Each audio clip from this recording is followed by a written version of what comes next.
Hello friends, welcome to our YouTube channel. आज हम बात करेंगे नार्सिसिस्ट पर्सनालिटी के बारे में। कौन होते हैं ये लोग और इन्हें पहचाना कैसे जाए, इस बारे में हम डिटेल में बात करने वाले हैं आज। ठीक है, तो सबसे पहले हम एनपीडी के बारे में जानते हैं कि एनपीडी एग्जैक्टली होती क्या है, कौन लोग होते हैं जो एनपीडी के शिकार होते हैं और कैसे हम उनको पहचानेंगे, इसके बारे में। ठीक है, तो जब बात आती है एनपीडी की, तो क्या है कि हम सोचते हैं ये नॉर्मल लोग ही होते हैं जैसे हम लोग होते हैं। ऐसा कुछ नहीं है कि इनके अलग से सींग होते हैं, अलग से 4 पैर होते हैं, नॉल नहीं, नॉर्मल लोग ही होते हैं। बस वो उनका बिहेवियर थोड़ा सा डिफरेंट हो जाता है। वो जैसे कहते हैं ना, सेल्फ लव वो होना चाहिए, लेकिन जब हम बात करते हैं वो सेल्फ ऑब्सेशन हो जाना, तो वहां पर आप एनपीडी समझ सकते हैं कि इसको वही एनपीडी पर्सनालिटी है। ये थोड़ा सा अलग है, क्योंकि एक होता है अपने आप को इम्पोर्टेंस देना, एक होता है सिर्फ और सिर्फ अपने आप को ही इम्पोर्टेंट समझना। दोनों में फर्क होता है। ठीक है, जहां तक जानते हैं कि आजकल हर कोई ही अपने आप को इम्पोर्टेंस देना चाहता है, अपने आप को इम्पोर्टेंट समझता है। वो गलत नहीं है, क्योंकि अपने आप को इम्पोर्टेंस आप दोगे तभी तो आप अपने बारे में कुछ अच्छा सोच पाओगे और अच्छा कर पाओगे। लेकिन यहाँ पर बात हो रही है एनपीडी की। ये लोग ये सेम नहीं होते, ये अपने आप को इम्पोर्टेंट नहीं देते, ये अपने आप को ही इम्पोर्टेंस देते हैं। ये सामने वाले को इंसान ही नहीं कंसीडर करते। ये एक क्या है, मेंटल प्रॉब्लम होती है कि अपने आप को ही इम्पोर्टेंट समझना, दूसरों के लिए कोई भी इमोशंस ना हो जाना। मतलब दूसरों के अंदर यही इमोशन जो मैं चाह रहा हूँ, जैसा मैं फील कर रहा हूँ, सामने वाले को भी ऐसी ही फीलिंग आनी चाहिए।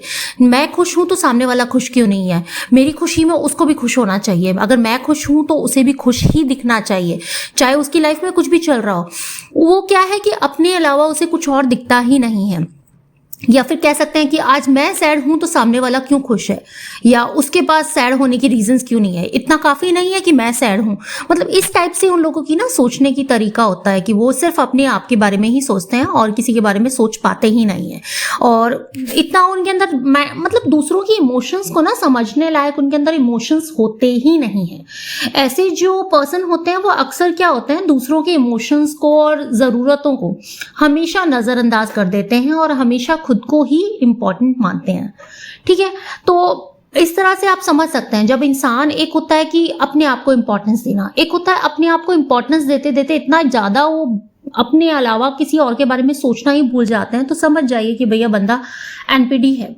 यहां पर मैं बंदा बंदा बोले जा रही हूँ क्योंकि मोस्टली देखो बुरा लग सकता है, लेकिन सर्वे के अकॉर्डिंग फैक्ट है ये कि ज्यादातर क्या होता है, एनपीडी के शिकार जो होते हैं वो आदमी लोग ही ज्यादा होते हैं, मेल्स ज्यादा होते हैं as compare to womens. Either womens भी होती हैं, ऐसा नहीं है, आजकल विमेंस भी बहुत ज्यादा पाई जा रही हैं, लेकिन फिर भी कंपेयर किया जाए तो मेल्स ज्यादा ही निकल के आते हैं, क्योंकि ऐसा माना जाता है कि विमेंस के अंदर इमोशंस ज्यादा होते हैं और जहां पर इमोशंस की कमी हो वहीं पर एनपीडी होते हैं। तो बात यह है कि एनपीडी लोग कौन होते हैं, तो ये मैंने आपको बता दिया कि एनपीडी पर्सनालिटी डिसऑर्डर होती है जो जिनके अंदर इमोशंस की कमी होती है। मतलब इमोशंस भर भर के होते हैं अपने लिए, मुझे ये चाहिए, मुझे इससे खुशी मिलेगी, मुझे उसकी वो चीजें, हर जो सुख सुविधाएं हैं वो सिर्फ मुझे चाहिए। तो मतलब इस टाइप की फीलिंग्स तो होती हैं, सारे इमोशंस होते हैं, उनको रोना भी आता है, हंसना भी आता है, सब कुछ आता है, लेकिन सिर्फ और सिर्फ अपने लिए। सामने वाला मुझसे प्यार क्यों नहीं कर रहा, सामने वाला मुझे इंपॉर्टेंस क्यों नहीं दे रहा, सामने वाला मेरी खुशी में खुश क्यों नहीं है। मतलब एक्सपेक्टेशंस दूसरों से रखेंगे, लेकिन सिर्फ और सिर्फ अपने लिए। दूसरों को करने की बारी आई तो नहीं करते, ये करते भी हैं तो अपनी सेटिस्फेक्शन के लिए, कि मुझे सामने वाले के लिए मैंने कुछ भी किया, इधर वो उसके लिए जरूरी है नहीं है, वो उससे खुश हो रहा है नहीं हो रहा है, लेकिन सामने वाले को फोर्स करेंगे, नहीं मैंने किया है तुम्हें खुश होना पड़ेगा। तो समझ रहे हो ना मैं क्या कहने की कोशिश कर रही हूँ? कहने की कोशिश ये कर रही हूँ कि ये अपने अलावा किसी को इंसान ही नहीं समझते, किसी की फीलिंग्स को फीलिंग्स ही नहीं समझते। उनको ये लगता है जो मैं सोच रहा हूँ वही सही है, जो मैं कर रहा हूँ वही सही है, जो मैं फील कर रहा हूँ वही सही है। इसके अलावा सामने वाले को कोई और इमोशंस हो ही नहीं सकते, तो वो समझ ही नहीं सकते दूसरे के इमोशंस को। ठीक है, नार्सिसिस्ट के जो होते हैं ना, ये अपनी इंपॉर्टेंस को बहुत बड़ा चढ़ा के बताते हैं। जैसे मेरा काम सबसे अच्छा है, मेरे बिना कुछ नहीं हो सकता, मैं हूं तो सब कुछ है, मैं नहीं हूं तो कुछ नहीं है। मतलब पूरी दुनिया में जो भी है मैं ही हूं। एक तरह से अपने आप को भगवान से कम नहीं समझते ये लोग। ये लोगों को लगता है कि ये हैं तो दुनिया चल रही है, ये नहीं है तो दुनिया नहीं चलेगी। इन्होंने कर दिया तो वो काम हो गया है, ये नहीं करेंगे तो वो काम होगा ही नहीं। इस टाइप से कुछ सेकंड क्या है, इन्हें लगातार क्या है कि अपनी तारीफ की जरूरत होती है। इन्हें कोई इनकी तारीफ नहीं करता ना तो इन्हें बहुत गुस्सा आता है कि कोई इनकी तारीफ क्यों नहीं कर रहा। इनको हर टाइम तारीफ सुनने की आदत होती है कि हर कोई बस इनकी तारीफ करते रहे। अगर आप तारीफ नहीं करोगे ना तो ये सामने से कह के आपसे अपनी तारीफ करवा ही लेंगे कि नहीं जी मैंने देखो वो किया था, देखो मैंने वो किया था, देखो वो कर दिया, देखो मेरा ऐसा, मतलब जो भी है वो सामने से सामने अपनी तारीफ खुद करने लगेंगे ताकि सामने वाला तारीफ करना शुरू कर दे। इन शॉर्ट ये कि इनको अपनी तारीफ ही सुनना पसंद है। ये कभी अपनी कमियों के बारे में मत करके देखना कभी गलती से ट्राई। गलती से आपने इनकी कमजोरियां इन्हें गिनानी शुरू कर दी ना, उसी दिन से आप इनके दुश्मन हो जाओगे। उसी दिन से आपसे बड़ा दुश्मन तो इनका कोई हो ही नहीं सकता। तो आई गेस आप समझ रहे होगे मेरा पॉइंट कि मैं क्या कहने की कोशिश कर रही हूँ। थर्ड पॉइंट क्या है, इनमें क्या है, दूसरों के लिए कोई भी इमोशंस नहीं होते। इमोशंस की बहुत ज्यादा कमी होती है। ये दूसरों की फीलिंग्स को, दूसरों की जरूरतों को कभी नहीं समझ पाते। ओके, फोर्थ, इन्हें लगता है कि वो सब कुछ डिजर्व करते हैं, जो भी दुनिया में है सारी खुशियां ये डिजर्व करते हैं और इन्हें नहीं मिली तो किसी को नहीं मिल सकती, इस टाइप की कि ये राजा महाराजाएं पैदा हुए हैं, इनके अलावा तो भाई सब इनके दास दासियां हैं, सिर्फ इनको खुश करने के लिए पैदा हुए हैं, बाकी ये राजा हैं। जैसे कि मुझे सबसे अच्छा होना चाहिए, जो भी मिल सकता है वो सबसे अच्छा मुझे ही मिल सकता है, चाहे किसी और को मिल रहा हो या ना मिल रहा हो, मेरे को सब कुछ मिलना चाहिए, मैं सब कुछ डिजर्व करता हूँ, करती हूँ। इस टाइप की इनके अंदर जो फीलिंग्स हैं इस टाइप की होती हैं। इसके अलावा कैसे पहचाने, फिफ्थ, वो ये अक्सर दूसरों को ना अपने फायदे के लिए इस्तेमाल करते हैं। जैसे अगर मैं इससे फायदा ले सकता हूं तो क्यों ना लूं, हर कोई जो है ये तो मेरा हक है, तो क्या मैंने तो उससे फायदा लेना है और वो सामने वाला तो मुझे फायदा देने के लिए पैदा हुआ है। मतलब ये हर किसी इंसान को ना सिर्फ यूज करते हैं।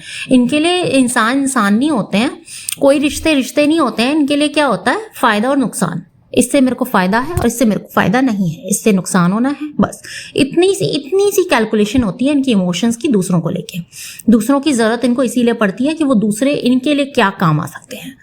सिक्स्थ, वो बहुत घमंडी होते हैं और दूसरों को नीचा दिखाते हैं। जैसे कि तुम्हें ये काम नहीं आता, मुझसे सीखो, मेरे अलावा ये कोई काम अच्छा कर ही नहीं सकता, मैंने जो किया है वही सबसे बेस्ट वे है, इस टाइप से। ये कभी भी दूसरों की तारीफ, मतलब इनको ना चिढ़ सी मचने लगती है अगर इनके सामने किसी और की तारीफ कर दोगे ना, नहीं जी उससे बेटर तो मैं कर सकता हूँ, इस टाइप की चीजें होती हैं इनके अंदर। फीलिंग्स यही होती है, दूसरों को नीचा दिखा के खुद उठना चाहते हैं, कभी भी खुद उठने के बारे में सोच ही नहीं सकते, इनकी सोच वहां तक पहुंच ही नहीं पाती। तो आई गेस अच्छे से मैं समझा पा रही हूँ और आप समझ पा रहे हो। ये कुछ पॉइंट्स थे जिससे आपको पता चलेगा कि ये एनपीडी लोग कौन कौन से हैं और आप कहीं उनके बीच में तो नहीं फंस गए हैं। How to identify a narcissist personality, कैसे आइडेंटिफाई करें, मतलब ये तो मैंने आपको बता दिया कि ये एनपीडी होते कौन है, लेकिन इनको आइडेंटिफाई कैसे किया जाए। क्या इनके 2 सींग होते हैं, 4 पैर होते हैं, या इनके फेस पे लिखा होता है, या इनका जो कलर होता है, कॉम्प्लेक्शन होता है, वो लोगों से अलग होता है? नहीं जी, ये नॉर्मल इंसान ही दिखते हैं, ऐसा कुछ नहीं है कि ये इंसानों के, बस हाँ शॉर्ट में कहा जा सकता है कि अगर ये बीमारी बहुत ज्यादा बढ़ जाए, किसी के अंदर बहुत ज्यादा ये प्रॉब्लम है, तो वो एक तरह से इविल ही होते हैं, वो लोगों के लिए बहुत ज्यादा खतरनाक भी साबित हो जाते हैं। तो कैसे पहचाने हम, तो उनके बिहेवियर से ही पहचान पाएंगे कि कहीं आपके आसपास तो नहीं है कोई नार्सिसिस्ट। जैसे कि उनके बिहेवियर को देखें, उनसे इंटरेक्ट करके पहचाने कि वो कौन है। कैसे पहचान सकते हैं, अक्सर बातचीत में ये खुद की ही बातें करते हैं, दूसरों को बोलने का मौका ही नहीं देते, खुद की तारीफें करते दिखेंगे, खुद के बारे में अच्छा बोलते दिखेंगे, इस टाइप के लोग। इसके अलावा सेकंड क्या, उनके रिश्तों में हमेशा ड्रामा और संघर्ष होते हैं, वो दूसरों को कंट्रोल करने की कोशिश करते हैं, अगर नहीं कर पाए ना तो उन्हें छोड़ ही देते हैं। पहली बात तो उन्हें कंट्रोल पूरी तरह से कि हाँ ये मेरे हिसाब से, उठे तो ऐसे, बैठे तो ऐसे, बोले तो ऐसे, सांस ले तो ऐसे, मतलब इस टाइप के होते हैं। बहुत कंट्रोलिंग बिहेवियर के होते हैं इनके जो रिश्ते होते हैं ना, उनपे ना ये अपना कंट्रोल जमाने की कोशिश करते हैं कि जैसा चाहते हैं वैसा ही सामने वाला बिहेव करे, वैसे ही सोचे, उसी टाइप से एक्ट करे। इनके जो रिश्ते होते हैं ना बाहर, ये बहुत चार्मिंग होते हैं, बहुत कूल दिखते हैं, ऐसा लगता है हाय इनसे अच्छा कोई इंसान ही नहीं है। क्योंकि आप देखते हो ना कि जो चीजें आपको ड्रामा किया जाएगा वो बेस्ट ही किया जाएगा, और जो रियल होगा उसके अंदर क्या है कि कमियां भी होती हैं, खूबियां भी होती हैं, सब कुछ होता है। लेकिन इनके अंदर ना बाहर वाले लोग जो होते हैं ना सोशली बहुत ज्यादा वेल बिहेव दिखेंगे और इस टाइप के, तो दिखते ही नहीं है बुरे इंसान। कोई इनसे मिल लेना पहली नजर में, भाई इनकी तारीफें तारीफ ही करते दिखेंगे, क्योंकि उन्हें लगता है कि अरे इससे ज्यादा परफेक्ट इंसान इतने हैं, मतलब ड्रामा सा दिखाते हैं क्योंकि इन्हें तारीफ चाहिए, तो ये उस टाइप से दिखाते हैं कि ये बहुत अच्छे हैं। लेकिन अगर इनकी असलियत जाननी है ना, तो इनके क्लोज रिश्ते जो है ना उनके पास पहुंचिए, जिनके साथ ये रेगुलर रह रहे हैं।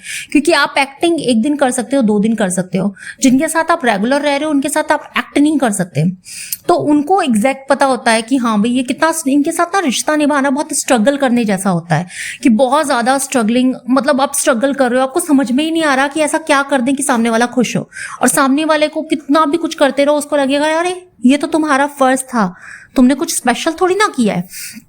आप इनके साथ कभी खुश नहीं रह सकते। ये अपने रिश्तों में हमेशा ड्रामा और संघर्ष मतलब होते ही रहते हैं इस टाइप के। वो दूसरों को कंट्रोलिंग करने का भी तरीका, वो अपने जो रिश्ते हैं ना उनमें बहुत ज्यादा कंट्रोल करने की कोशिश करते हैं। ओके, थर्ड क्या है, ये कभी भी अपनी जो बुराइयां हैं या अपनी जो कंप्लेंट्स हैं इनको सहन ही नहीं कर पाते और जल्दी ही रिजेक्ट कर देते हैं अपने आप को। मतलब अगर इनके अंदर कमियां दिखा दी ना, बस फिर आप इनका वो फेस देखोगे जो आपने कभी ना देखा हो। बस यहीं से इनकी दुश्मनी शुरू हो जाएगी, तुमने इनको बुरा कह कैसे दिया। मतलब ये सहन ही नहीं कर पाते इनके बारे में कुछ भी बुरी चीजें कोई कह दे तो। एक होता है देखो, बुरा आपके बारे में कोई बोलेगा तो हर किसी को बुरा लगता है कि हाँ मेरे बारे में क्यों बुरा बोला। लेकिन एक होता है कि आपको पता है आप बुरे हो, लेकिन नहीं जी, सामने वाले ने आपकी तारीफ क्यों नहीं की, उसका फर्ज था आपको तारीफ करना, ना कि आपके बारे में बुरा बोलना। उसने बोल कैसे दिया बुरा, तो यहीं पर वो दुश्मनी, मतलब उसके अंदर ना बदले की भावना आ जाती है। अब बात आती है, अगर आप डील कर रहे हो किसी नार्सिसिस्ट पर्सनालिटी के साथ तो क्या करना चाहिए, कैसे पता चले, कैसे अपने आप को बचाएं और अपनी बाउंड्रीज डिसाइड करें। जैसे कि मैं तुम्हारी बात समझ सकती हूँ लेकिन मैं अपना डिसीजन खुद लूंगी। अब क्या है कि ऐसे लोगों से कैसे बचा पाएंगे, कैसे अपनी बाउंड्रीज, तो इनको क्लियर बोल दीजिए कि भाई मैं आपको समझ सकती हूँ, समझ सकता हूँ, लेकिन मैं अपनी डिसीजंस तुम पे नहीं छोड़ सकती। कभी भी इनके ऊपर अपने डिसीजंस मत छोड़ो, अपने डिसीजंस खुद लो, वरना ये कैसे आपको कंट्रोल करते करते करते करते आपको पूरा खा जाएंगे, आपको खुद नहीं पता चलेगा। क्योंकि इनके जो क्लोज वंस होंगे ना हमेशा डिप्रेशन से ही जूझ रहे होंगे। आप कभी भी देखना, जो एनपीडी लोग होते हैं ना, इनका जो सबसे क्लोज रिलेशन जिसके साथ होता है ना, वो बंदा अपना सर पकड़ पकड़ के सर फोड़ रहा होता है कि इतने गंदे डिप्रेशन में पहुंच जाता है अगर वो उसे ना पता चले कि वो डील किससे कर रहा है।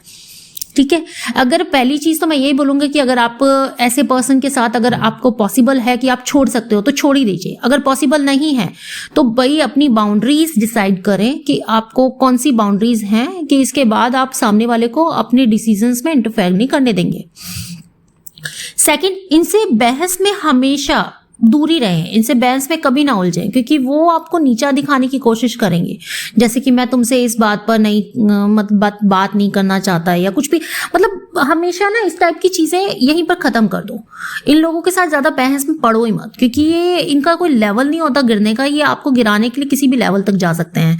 क्योंकि इन्हें जीतना मतलब क्या है कि ये पूरी तरह से कोशिश करेंगे कि आपको नीचा से नीचा गिरा सके। इसके अलावा थर्ड पॉइंट क्या होता है, अगर बहुत ज़्यादा सिचुएशन क्या है बहुत ज़्यादा खराब हो तो क्या है कि मतलब सामने वाले के साथ बिल्कुल रहा ही नहीं जा रहा है और सामने वाला भी बहुत बहुत ज़्यादा लाउड एंड वायलेंस के साथ हो गया, तो क्या है किसी भी साइकियाट्रिस्ट को दिखाइए, किसी काउंसलर की हेल्प ले। ये आपके खुद के मेंटल हेल्थ के लिए बहुत बेकार होगा। अगर आप ऐसे इंसान के साथ सफ़र कर रहे हो ना तो आपको ज़रूरत है काउंसलिंग की। आप अगर आपको पता चल रहा है कि आप ऐसे बंदे से डील कर रहे हो कि पागल से होने लगे हो कि आपको समझ में, क्योंकि इनको आप कितना भी कोशिश कर लो आप खुश नहीं कर सकते। आप इनके लिए कितना भी करते चले जाओ ना, आप हमेशा विलेन की कैटेगरी में रहोगे और आपने हमेशा कुछ ना कुछ गलत ही किया होगा इनके साथ में। आप इनकी खुशी के लिए इनके लिए कुछ भी करते रहो, इनको कुछ ना कुछ शिकायत आपसे हमेशा रहेगी और आप ही को लास्ट में टॉक्सिक कह के भाई पल्ला झाड़ लेंगे, आप ही को पागल प्रूफ करने की कोशिश करेंगे, आप ही के ऊपर पॉइंट करते रहेंगे। ये कभी भी, ये तो सुपीरियर होता है, ये तो बहुत आराम से निकल जाएंगे। तो काउंसलिंग की हेल्प लें, कोई बुराई नहीं है, कोई बात नहीं, निकला जा सकता है। ठीक है, तो देखिए कैसे आप इसको कर सकते हैं, क्योंकि आपकी मेंटल हेल्थ किससे बेटर कुछ नहीं है, वो ठीक होनी ज़्यादा ज़रूरी है। तो दोस्तों ये थी आज की इंफॉर्मेशन नार्सिसिस्ट पर्सनालिटी के बारे में। कौन होते हैं ये लोग और इन्हें कैसे पहचाना जाए। सेकंड, अगर आपको ये वीडियो पसंद आई हो तो इसे लाइक करें, शेयर करें और हमारे चैनल को सब्सक्राइब करना ना भूलें। कमेंट में हमें बताएं कि आपने इस वीडियो से क्या सीखा। और थैंक यू। अगली बार फिर मिलते हैं अपनी नेक्स्ट वीडियो में। तब तक अपना ख्याल रखें और खुश रहें।